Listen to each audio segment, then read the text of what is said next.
Olá pessoal, vamos dando sequência na nossa playlist dos comentários a respeito do livro Um Curso em Milagres e hoje vamos de capítulo 17, O Perdão e o Relacionamento Santo. Tópico 1, Trazendo as Fantasias da Verdade.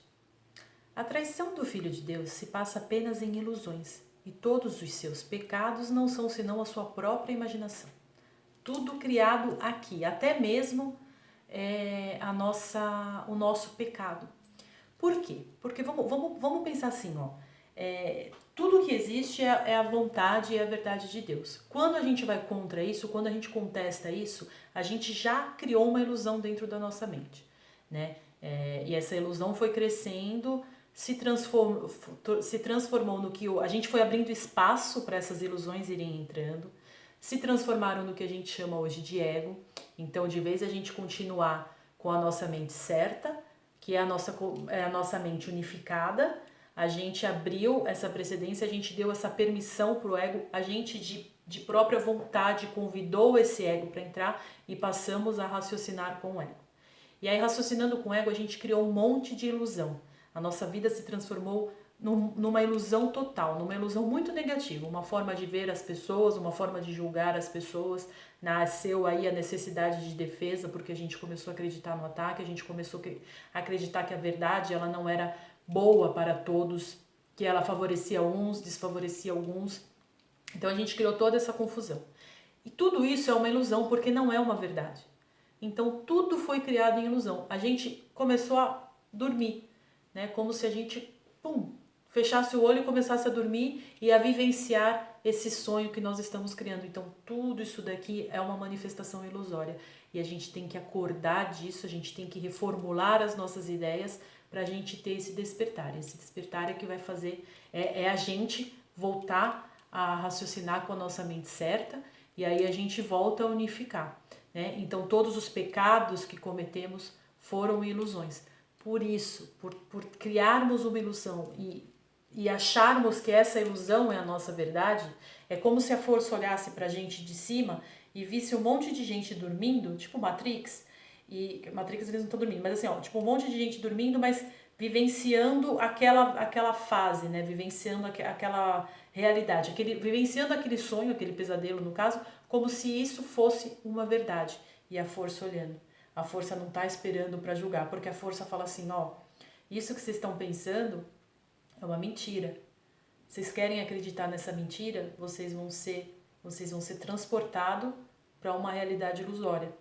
E é isso que vocês escolheram, porque vocês combateram muito para defender essa mentira.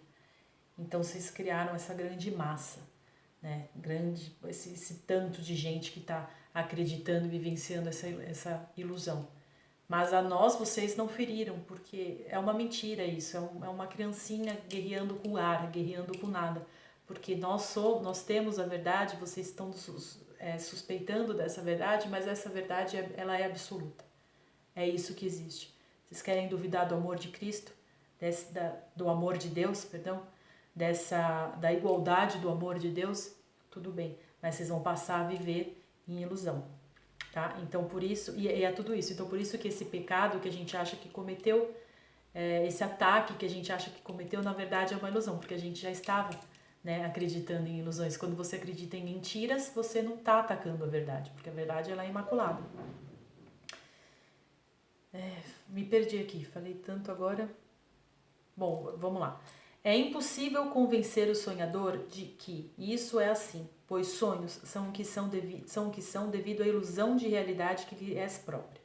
Só no despertar está a liberação total em relação a eles, pois só então vem a ser perfeitamente evidente que não tiveram em absoluto qualquer efeito sobre a realidade, e não a mudaram. Fantasias mudam a realidade, esse é o seu propósito. Fantasias mudam a realidade, esse é o seu propósito. Elas não podem fazer isso na realidade. As fantasias mudam a realidade, mas não essa mudança ela não é concreta na realidade. Ela acontece na fantasia, mas na realidade não. Mas podem fazê-lo na mente que quer que a realidade seja diferente. Aí toda essa fantasia tem um poder na mente que está em ilusão. E a gente passa a sentir como se isso fosse a verdade. Tópico 2. Um mundo perdoado. Eu passo o menor passo, e esse passo, perdão, gente, o menor passo jamais dado é ainda a maior realização de todos no plano de Deus para a expiação. Tudo mais é aprendido, mas isso é dado, completo e totalmente perfeito. Ninguém a não ser aquele que planejou a salvação poderia completá-la assim. O mundo real em sua beleza e tu aprendes a alcançar. Fantasias desfeitas e nada nem ninguém permanece ainda preso a elas e pelo seu próprio perdão estás livres para ver. No entanto, o que vês é apenas o que fizeste com a bênção do teu perdão.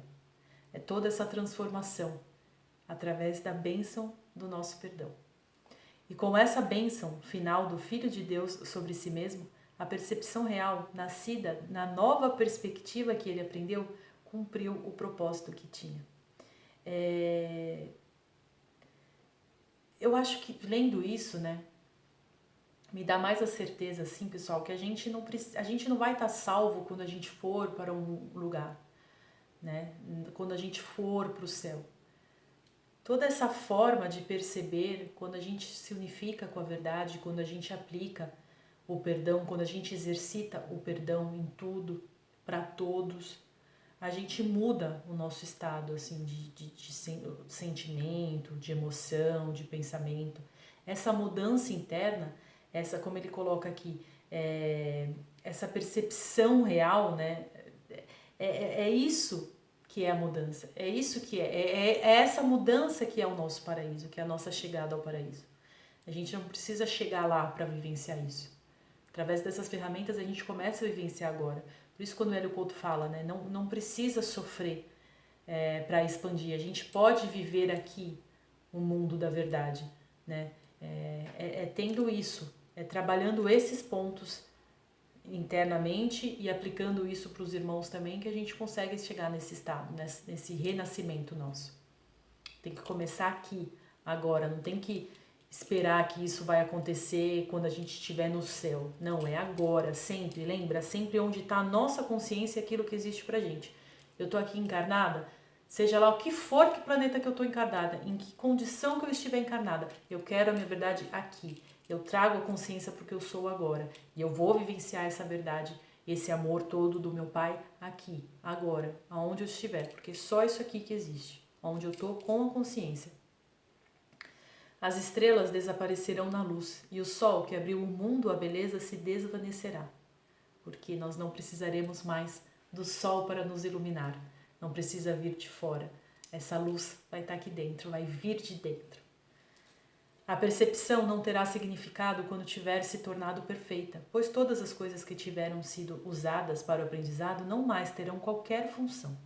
Nada jamais mudará, nem o decorrerão os deslocamentos, nem as nuances, nem as diferenças, nem as variações que fizeram com que a percepção fosse possível. A gente vai unificar. Não precisaremos mais perceber nada fora, nada errado. Tópico 3. Sombras do passado. Perdoar é meramente lembrar apenas os pensamentos amorosos que deste no passado e aqueles que te foram dados. Todo o resto tem que ser esquecido. O perdão é uma lembrança seletiva que não se baseia na tua própria percepção, pois as figuras feitas das sombras que querem tornar imortais são inimigas da realidade. Que estejas disposto a perdoar o Filho de Deus por aquilo que ele não fez. Se tudo que nós fizemos foi tudo uma ilusão, feito numa grande ilusão, nosso irmão também. Tudo que ele fez foi uma grande ilusão. Então, nada do que ele fez de verdade pode nos machucar, nos ferir.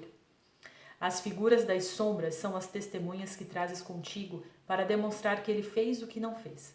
Porque né, essas sombras que a gente alimenta, esse passado, esse remoer, né, as situações.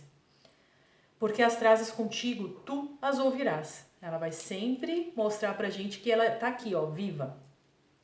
E tu, que as mantens pela tua própria seleção, ou seja, a gente escolhe manter esse pacotão do passado aqui, não compreendes como vieram à tua mente e qual é o seu propósito. A gente se vê pensando naquilo. Não é que a gente parou, agora eu vou pensar naquilo. Não, ela vem, né? Não é? Esses pensamentos negativos, eles não surgem do nada na nossa mente. Esse é o trabalho que o ego vem fazendo. Tu as trazes contigo somente com o fim de poderes retribuir o mal com o mal, esperando o seu testemunho. Faça com que sejas capaz de pensar em outra pessoa como a culpada e não ferir a ti mesmo. Então a gente carrega esse pacote de lembranças erradas para a gente justificar a nossa ação errada com o nosso irmão. Se eu me livrar de tudo isso daqui, como é que eu vou justificar que eu estou ferida, que eu estou magoada, que eu estou reagindo? Só que aí é que está a chave. Quando você se livra disso daqui, você não vai sentir a necessidade de reagir, porque nada vai te atacar. Esse peso todo já se foi.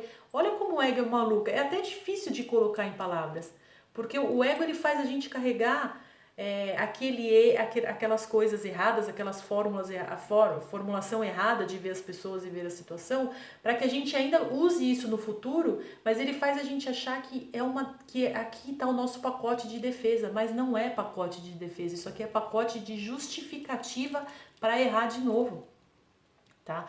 Porque se eu perdoei todas essas situações, se eu tô limpa de mágoa, limpa de sentimentos negativos, o que eu vou ter em mim que vai me fazer de vítima, vai me colocar no papel da vitimazinha para poder atacar o outro, né? Aí é que tá. Então, de novo, quando eu estiver livre disso aqui, eu não vou ter necessidade de atacar o outro, porque a compreensão do outro vai ser automática. E nada que ele fizer vai me machucar, porque vai ter um paredão aqui de luz. E esse paredão de luz me protege e me faz compreender, porque a verdadeira proteção, pessoal, está na compreensão. Porque aí com compreensão você não julga. E aí nada de ruim que aquele outro está projetando ainda para fora vai te atacar.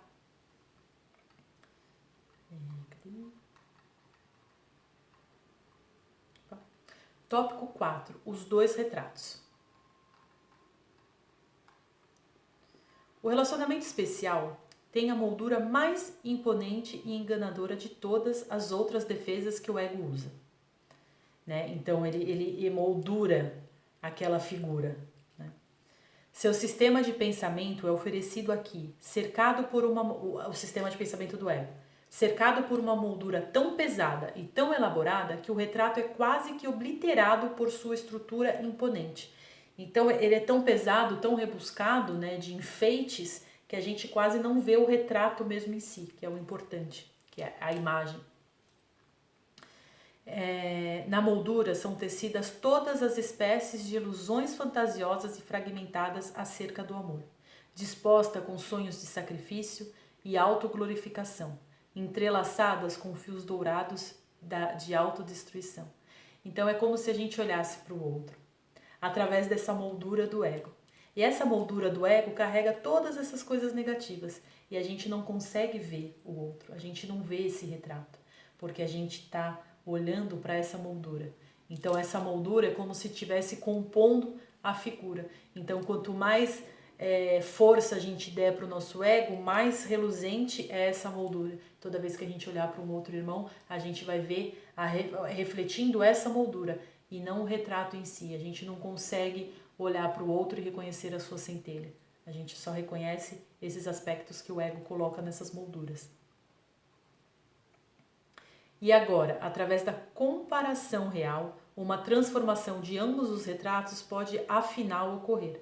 E a cada um é dado o seu lugar de direito quando ambos são vistas, uma em relação ao outro. O retrato escuro trazido à luz não é percebido como amedrontador, mas o retrato de que é apenas um retrato é afinal compreendido. Então, quando a gente consegue fazer essa comparação, né, quer ver que ele coloca aqui, ó, e a cada um é dado o seu lugar de direito quando ambos são vistas uma em relação ao outro.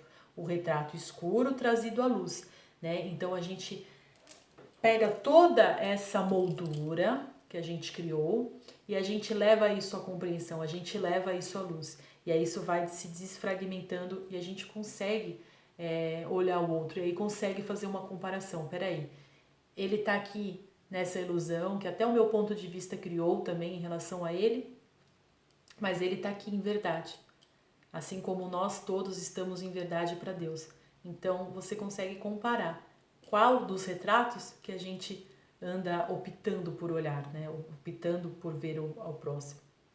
À medida em que Deus ascende a seu lugar de direito, e tu, ao teu, experimentarás mais uma vez o significado do relacionamento e conhecerás o que é verdadeiro. A troca de irmãos em verdade. Um instante santo brilha brilha igualmente sobre todos os relacionamentos, pois nele todos são um. Pois aqui está apenas a cura já completa e perfeita. Pois aqui está Deus, e onde Ele está, só o que é perfeito e completo pode estar. Então, quando a gente olha o outro, nosso irmão, através dos olhos de Deus, a gente vai ver uma outra centelha. E aí esse relacionamento vai ser completo. Vai ser uma união de propósitos, vai ser uma união de centelhas para criar, para progredir junto. Tópico 5. O relacionamento curado. O relacionamento santo é a expressão do instante santo na vida desse mundo. O instante santo nunca falha. A sua experiência é sempre sentida. No entanto, sem expressão, ela não é lembrada. Então vamos recapitular. O que é um instante santo? O instante santo é quando a gente se vê unificado, quando a gente se sente unificado com a nossa centelha. E o relacionamento santo é quando você se relaciona em centelha com o outro.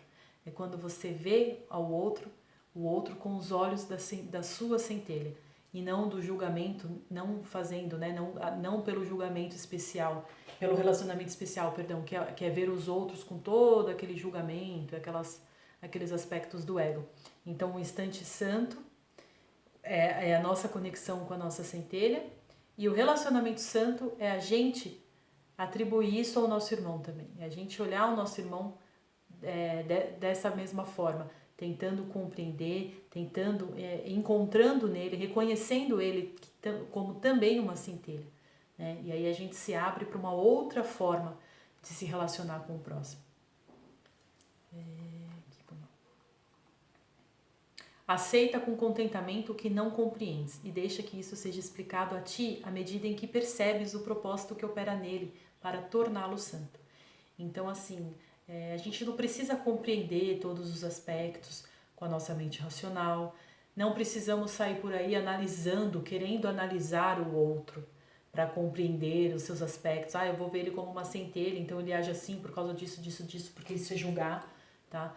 Então, assim, ainda não temos os elementos e ainda não podemos julgar ninguém.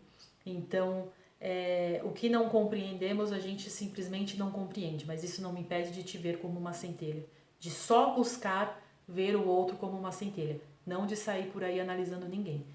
De simplesmente ter a intenção de olhar a todos como centelha. Tá? E aí, às vezes, alguma percepção ou outra, algo que você julgaria vai ser diferente, porque você vai ter aí uma outra compreensão, mas isso é natural, não querer intencionar isso, tá, gente? Tu e o teu irmão estão juntos na presença santa da própria verdade. Aqui está a meta, junto contigo. Não achas que a própria meta por si mesma arranjará com contentamento os meios para a sua realização? A força trabalha e a força faz acontecer. É exatamente essa mesma discrepância entre o propósito que foi aceito e os meios, como eles se apresentam agora, que parecem fazer-te sofrer, mas fazem o céu contente. Se o céu estivesse fora de ti, não poderias compartilhar do contentamento celestial. Entretanto, porque está dentro, o contentamento também é teu. Como é que a gente ia compartilhar desse momento de alegria do céu se ele estivesse fora? Pelo contrário, ele está aqui. Então, no outro capítulo, quando eu falei um pouquinho sobre... eu não lembro direito as palavras que eu usei, mas esse estado de iluminação, esse estado de chegar ao céu, ele não é não vai ser uma passagem física, ele tem que ser aqui no agora. Né? A gente pode vivenciar esse céu aqui e agora porque ele está dentro de nós. Porque se estivesse fora, aí sim eu teria que chegar até ele. Mas eu não preciso chegar até ele, porque ele está aqui. Eu só preciso deixar que isso saia. E isso vai sair através do instante santo. Isso vai sair através de relacionamentos, de trocar relacionamentos especiais por relacionamentos santos. Porque o meu instante santo já está firme em mim. Essa unificação já está firme em mim. E aí eu consigo olhar para o outro e ver a centelha dele. Vós estáis unidos em propósito, mas ainda permanecem separados e divididos em relação aos meios. No entanto, o propósito é sempre o retorno, né? Mas cada um faz a bagunça que faz. No entanto, a meta é fixa, firme e inalterável, e os meios certamente se adequarão, posto que a meta é segura, e vós ireis compartilhar do contentamento da filiação por ser assim. Tópico 6. Estabelecer a meta. A aplicação prática do propósito do Espírito Santo é extremamente simples. Agora, ele irá trabalhar contigo para fazer com que ela seja específica, pois a aplicação é específica. Existem algumas orientações muito específicas que ele provê para qualquer situação, mas lembra-te que ainda não reconheces que a sua aplicação é universal. Por conseguinte, é essencial a essa altura usá-la separadamente em cada situação, até que possas enxergar com maior segurança além de cada uma delas em uma compreensão muito mais ampla do que a que possuis agora. Então, a partir do momento, vai chegar um momento em que a centelha ela vai começar a atuar mesmo, a gente vai sentir essa atuação, a gente vai escutar aquela voz, literalmente vamos escutar aquela voz e aí ela vai dar as orientações certas para cada ação que a gente tem que tomar. Em qualquer situação na qual estejas incerto, a primeira coisa a considerar muito simplesmente é: o que eu quero que resulte disso? Para que serve isso? O esclarecimento da meta tem que estar no início, pois é isso que vai determinar o resultado, no procedimento do ego. Então, antes de criar qualquer relacionamento, a gente tem que ser honesto e parar. Peraí, o que eu estou objetivando na minha vida? Que meta que eu estou me colocando na minha vida? E aí, porque quando você deixa claro as suas metas, você não cai em ilusões.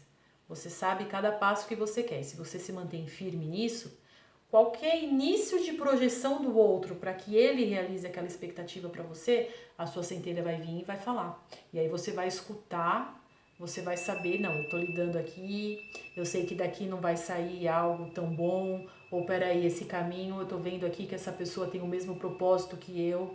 A gente tem que começar, gente, para criar os relacionamentos na nossa vida, sejam eles de quais aspectos forem, emocional, de trabalho, a gente tem que saber começar a reconhecer os propósitos de cada um. Então, o propósito daquela pessoa bate com o meu propósito? A gente tem meta parecida? A gente tem metas de vida igual? Então, por isso que a gente tem que ter as nossas metas bem esclarecidas, porque senão a gente fica vagando perdido por aí, só caindo em relacionamento especial. E a centelha, ela vem para orientar. Quando a gente faz essas perguntas para nós, a centelha, ela vem, ela fala, ela dá essas respostas. Tá? O ego não sabe o que quer que resulte da situação.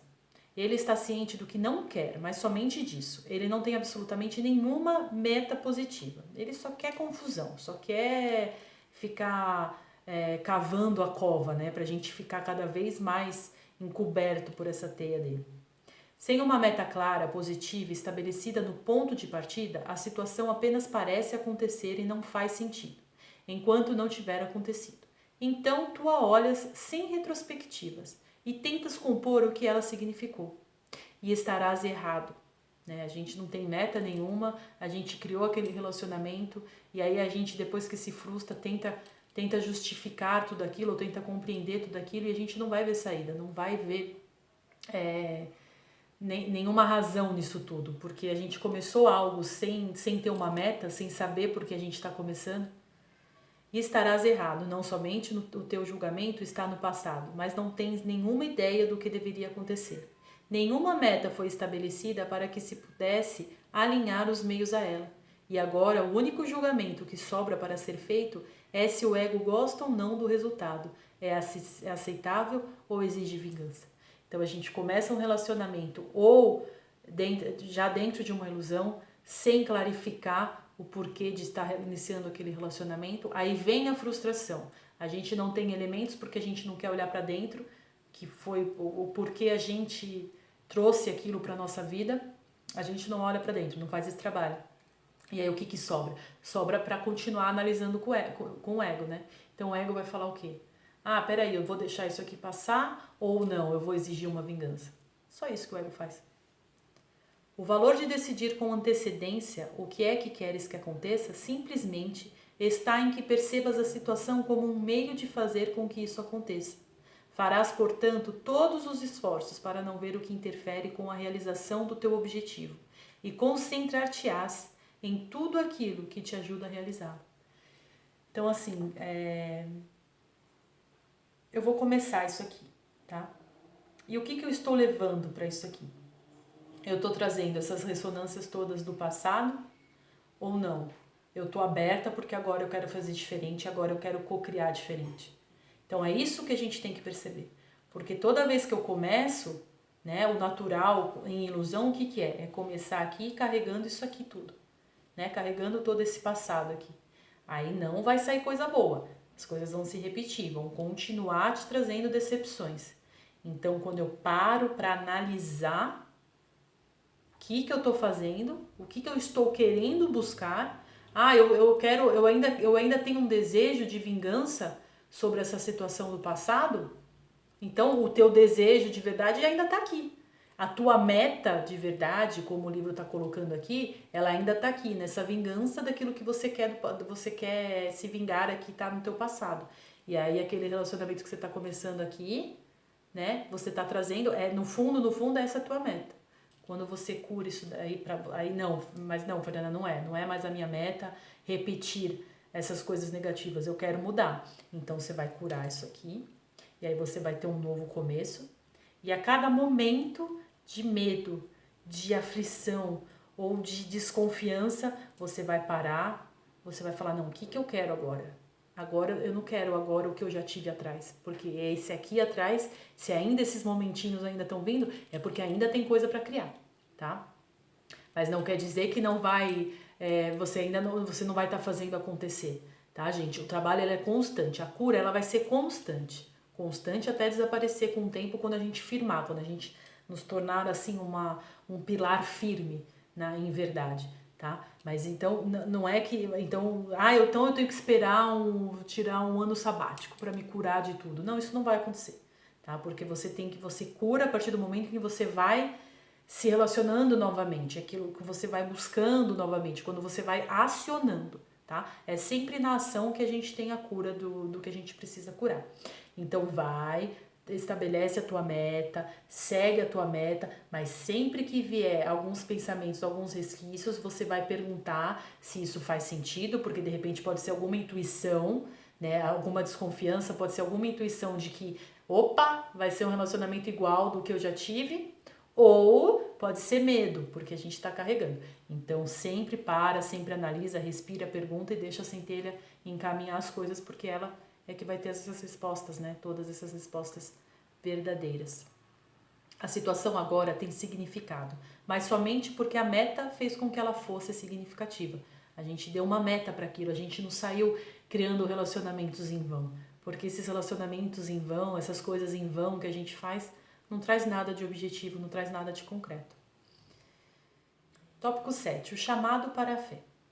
Os substitutos para certos aspectos da situação são as testemunhas da falta de fé.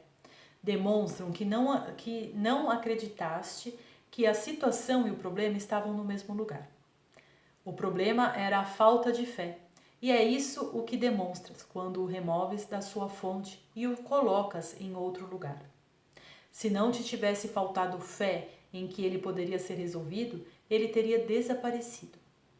E a situação teria sido significativa para ti, porque a interferência no caminho da compreensão teria sido removida. Deixa eu continuar aqui.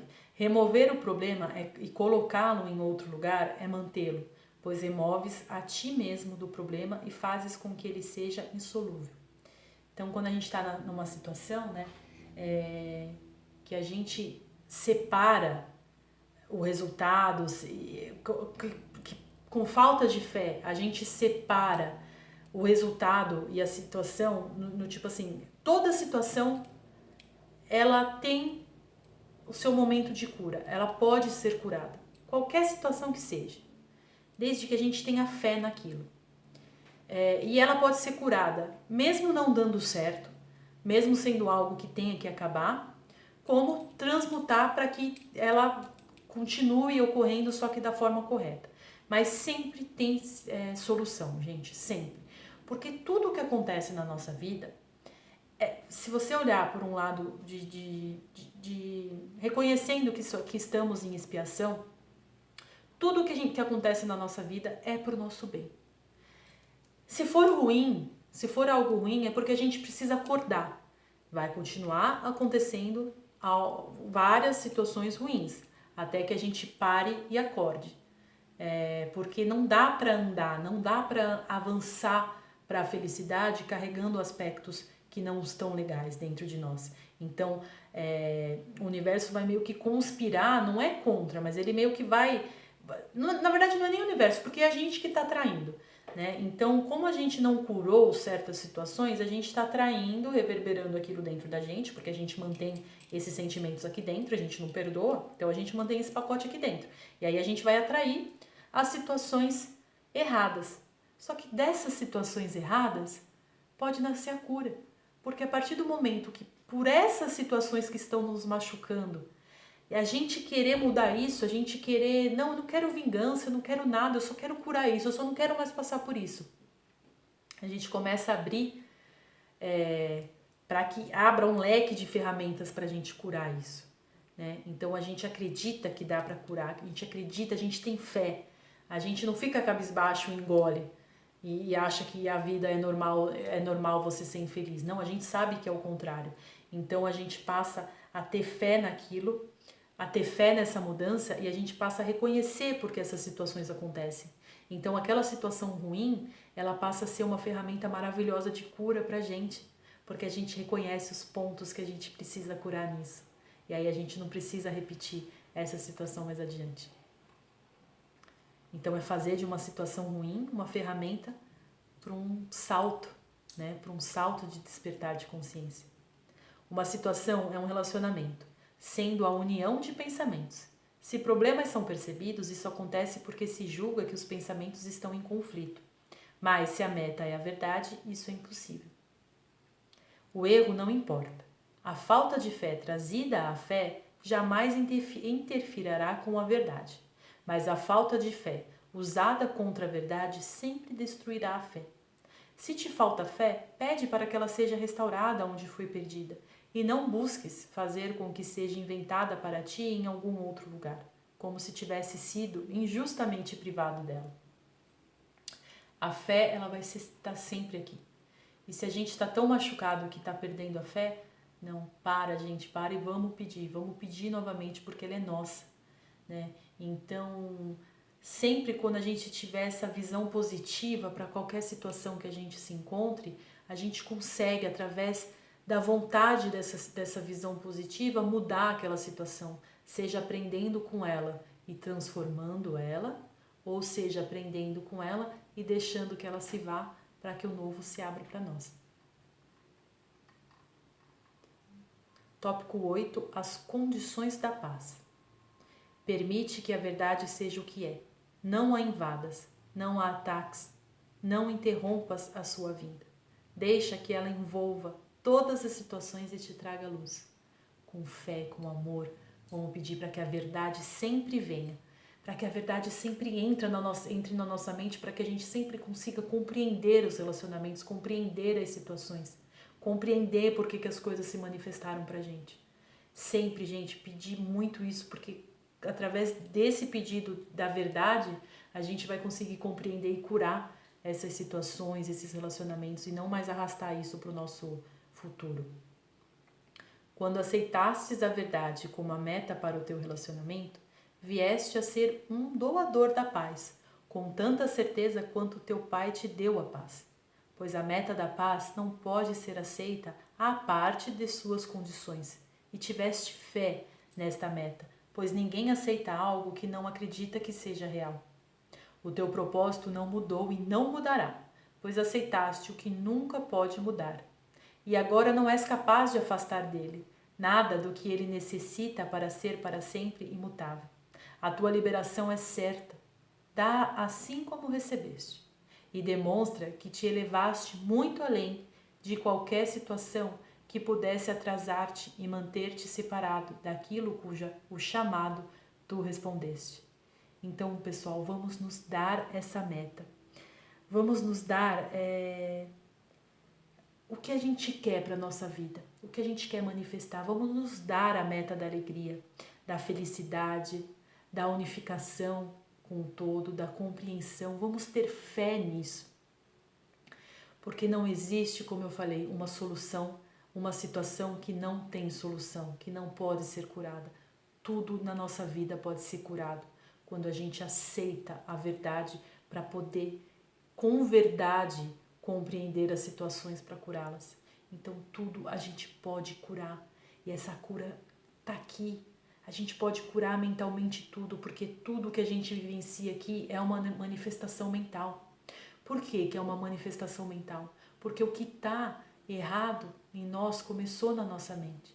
Começou quando a gente deixou a forma egóica entrar na nossa mente. Então a gente precisa curar isso.